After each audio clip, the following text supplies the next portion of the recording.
Chapter 47 of Oliver Twist by Charles Dickens. Monks and Mr. Brownlow at length meet, their conversation, and the intelligence that interrupts it. The twilight was beginning to close in when Mr. Brownlow alighted from a hackney coach at his own door and knocked softly. The door being opened, a sturdy man got out of the coach and stationed himself on one side of the steps, while another man, who had been seated on the box, dismounted too, and stood upon the other side. At a sign from Mr. Brownlow, they helped out a third man, and taking him between them, hurried him into the house. This man was Monks. They walked in the same manner up the stairs without speaking, and Mr. Brownlow, preceding them, led the way into a back room. At the door of this apartment, Monks, who had ascended with evident reluctance, stopped. The two men looked at the old gentleman as if for instructions. "He knows the alternative," said Mr. Brownlow. "If he hesitates or moves a finger, but as you bid him, drag him into the street, call for the aid of the police, and impeach him as a felon in my name." "How dare you say this of me?" asked Monks. "How dare you urge me to do it, young man?" replied Mr. Brownlow, confronting him with a steady look. "Are you mad enough to leave this house unhanded? There, sir, you are free to go, and we to follow. But I warn you, by all I hold most solemn and most sacred, that instant will have you apprehended on a charge of fraud and robbery. I am resolute and immovable.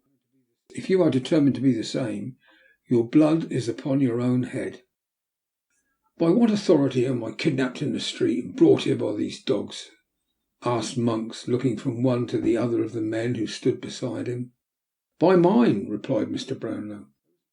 "Those persons are indemnified by me. If you complain of being deprived of your liberty, you had power and opportunity to retrieve it as you came along, but you deemed it advisable to remain quiet. I say again, throw yourself for protection on the law. I will appeal to the law too, but when you have gone too far, recede.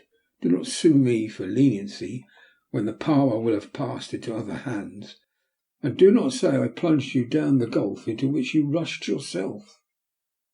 Monks was plainly disconcerted and alarmed. Besides, he hesitated. "You will decide quickly," said Mr. Brownlow, with perfect firmness and composure. "If you wish me to prefer my charges publicly, and consign you to a punishment the extent of which, although I can with a shudder foresee, I cannot control, once more I say, for you to know the way. If not, and you appeal to my forbearance and the mercy of those you have deeply injured, seat yourself without a word in that chair. It has waited for you 2 whole days." Monks muttered some unintelligible words, but wavered still. "You will be prompt," said Mr. Brownlow. "A word from me, and the alternative has gone for ever." Still the man hesitated. "I have not the inclination to parley," said Mr. Brownlow. "And as I advocate the dearest interests of others, I have not the right." "Is there," demanded Monks with a faltering tone, "is there no middle course?" "None." Monks looked at the old gentleman with an anxious eye, but, reading in his countenance nothing but severity and determination, walked into the room and, shrugging his shoulders, sat down. "Lock the door on the outside," said Mr. Brownlow to the attendants, "and come when I ring." The men obeyed, and the two were left alone together. "This is a pretty treatment, sir," said Monks, throwing down his hat and cloak, "from my father's oldest friend." "It is because I was your father's oldest friend, young man," returned Mr. Brownlow. "It is because the hopes and wishes of young and happy years were bound up with him, and that fair creature of his blood and kindred who rejoined her God in youth, and left me here a solitary, lonely man. It is because he knelt with me beside his only sister's deathbed, when he was yet a boy, on the morning that would, but heaven willed otherwise, have made her my young wife. It is because my seared heart clung to him from that time forth, through all his trials and errors till he died. It is because old recollections and associations filled my heart, and even the sight of you brings with it old thoughts of him. It is because of all these things that I am moved to treat you gently now. Yes, Edward Leeford, even now, and blush for your unworthiness who bear the name." What has the name to do with it? Asked the other, after contemplating half in silence and half in dogged wonder the agitation of his companion. What is the name to me? Nothing, replied Mr. Brownlow. Nothing to you, but it was hers, and even at this distance of time brings back to me, an old man, the glow and thrill which I once felt, only to hear it repeated by a stranger. I'm very glad you have changed it. Very, very.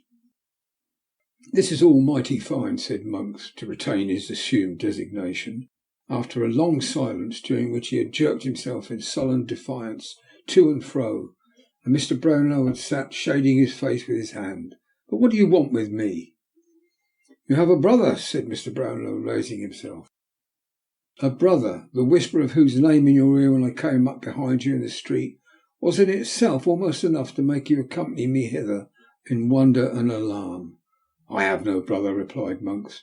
You know I was an only child. Why do you talk to me of brothers? You know that as well as I. Attend to what I do know, and you may not, said Mr. Brownlow. I shall interest you by and by. I know of the wretched marriage into which family pride and the most sordid and narrowest of all ambition forced your unhappy father when a mere boy. You were the sole and most unnatural issue. I don't care for hard names, interrupted Monks with a jeering laugh. You know the fact, and that's enough for me. But I also know, pursued the old gentleman, the misery, the slow torture, the protracted anguish of that ill-assorted union. I know how listlessly and wearily each of that wretched pair dragged on their heavy chain through a world that was poison to them both. I know how cold formalities were succeeded by open taunts, how indifference gave place to dislike, dislike to hate, and hate to loathing, till at last they wrenched the clanking bond asunder, and retiring a wide space apart, carried each galling fragment of which nothing but death could break the rivets, to hide it in a new society beneath the gayest looks they could assume. Your mother succeeded, she forgot it soon, but it rusted and cankered at your father's heart for years. Well, they were separated, said Monks, and what of that? When they had been separated for some time, returned Mr. Brownlow, and your mother, wholly given up to continental frivolities, had utterly forgotten the young husband 10 good years her junior, who, with prospects blighted, lingered on at home, he fell among new friends, a circumstance at least you know already. Not I, said Monks, turning away his eyes and beating his foot upon the ground, as a man who is determined to deny everything. Not I. Your manner, no less than your actions, assures me that you have never forgotten it, or ceased to think of it with bitterness, returned Mr. Brownlow. I speak of 15 years ago, when you were not more than 11 years old, and you and your father but 31, for he was, I repeat, a boy when his father ordered him to marry. Must I go back to events which cast a shade upon the memory of your parent, or will you spare it and disclose to me the truth? I have nothing to discuss, rejoined Monks. You must talk on if you will. These new friends, then, said Mr. Brownlow, were a naval officer retired from active service, whose wife had died some half a year before, and left him with 2 children. There had been more, but of all the family, happily but 2 survived. They were both daughters, one a beautiful creature of 19, and the other a mere child of 2 or 3 years old. What's this to me? Asked Monks. They resided, said Mr. Brownlow, without seeming to hear the interruption, in a part of the country to which your father in his wandering had repaired, and where he had taken up his abode. Acquaintance, intimacy, friendship fast followed on each other. Your father was gifted as few men are. He had his sister's soul and person. As the old officer knew him more and more, he grew to love him. I would that it had ended there. His daughter did the same. The old gentleman paused. Monks was biting his lips with his eyes fixed upon the floor. Seeing this, he immediately resumed. The end of a year found him contracted, solemnly contracted to that daughter, the object of the first, true, ardent, only passion of a guileless girl. Your tale is one of the longest, observed Monks, moving restlessly in his chair. It is a true tale of grief and trial and sorrow, young man, returned Mr. Brownlow, and such tales usually are. If it were one of an unmixed joy and happiness, it would be very brief. At length, one of those rich relations to strengthen whose interest and importance your father had been sacrificed, as others are often, it is no uncommon case, died, and to repair the misery he had been instrumental in occasioning, left him his panacea for all griefs, money. It was necessary that he should immediately repair to Rome, whither this man had sped for health, and where he had died, leaving his affairs in great confusion. He went, was seized with a mortal illness there, was followed the moment the intelligence reached Paris by your mother, who carried you with her. He died the day after her arrival, leaving no will, so that the whole property fell to her and you. At this part of the recital, Monks held his breath and listened with a face of intense eagerness, though his eyes were not directed towards the speaker. As Mr. Brownlow paused, he changed his position with the air of one who has experienced a sudden relief, and wiped his hot face and hands.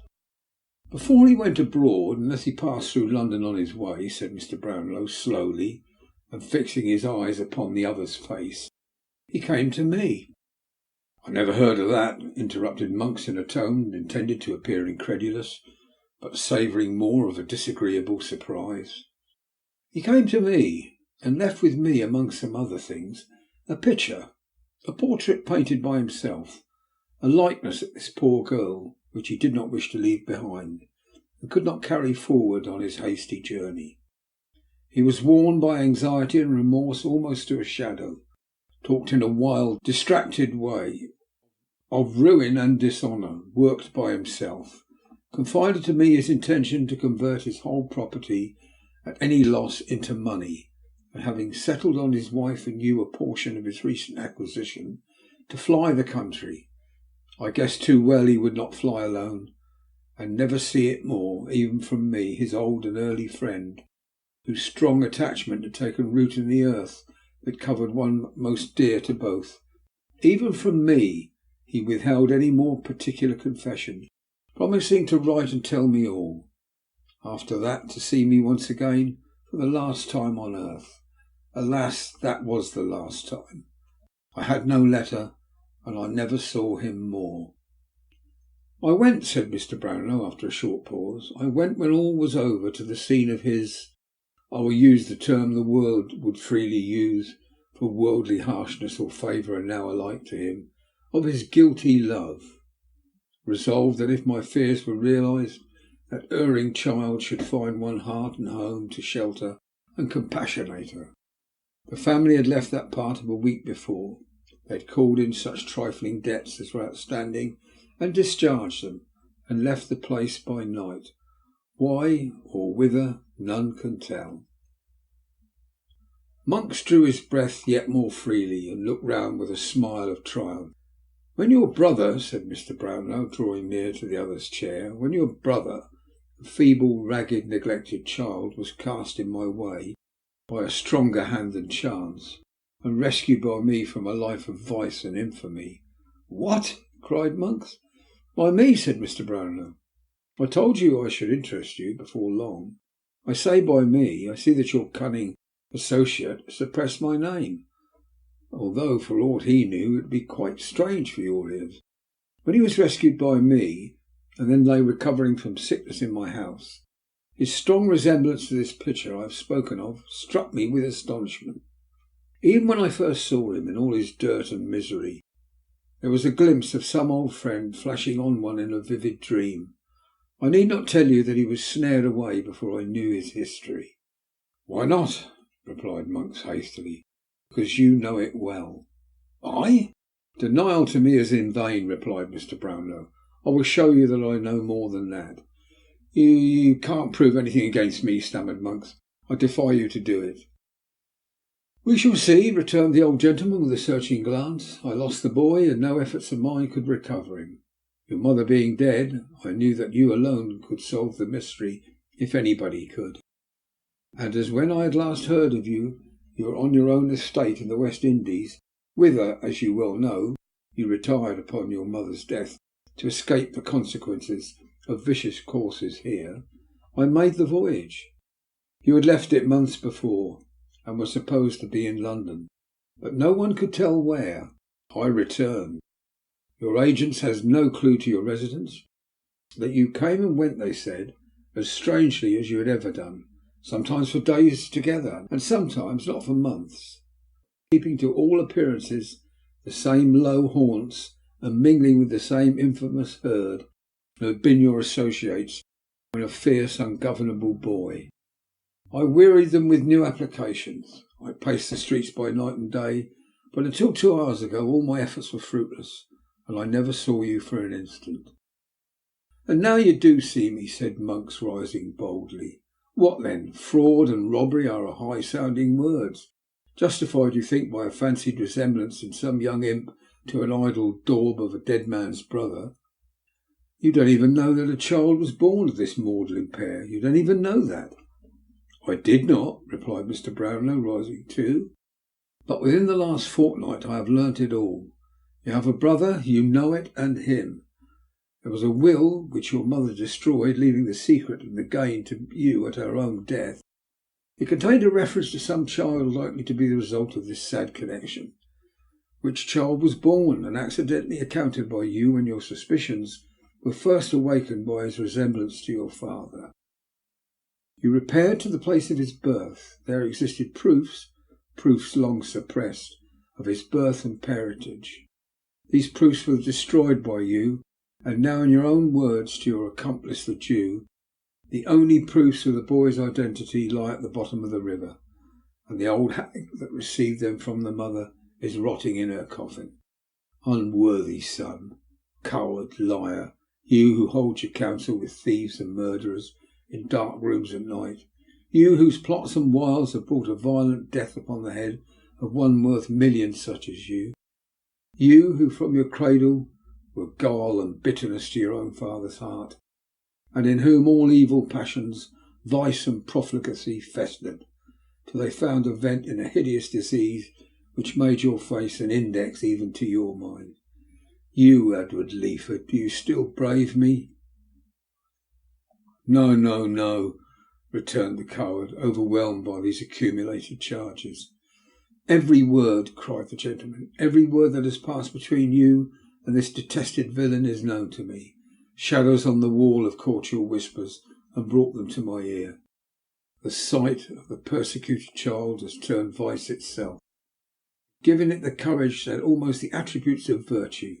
Murder has been done to which you were morally, if not really, a party. No, no, interposed Monks. I knew nothing of that. I was going to inquire the truth of the story when you overtook me. I didn't know the cause. I thought it was a common quarrel. It was the partial disclosure of your secrets, replied Mr. Brownlow. Will you disclose the whole? Yes, I will. Set your hand to a statement of truth and facts and repeat it before witnesses. That I promise too. Remain quietly here until such a document is drawn up, and proceed with me to such a place as I may deem most advisable for the purpose of attesting it.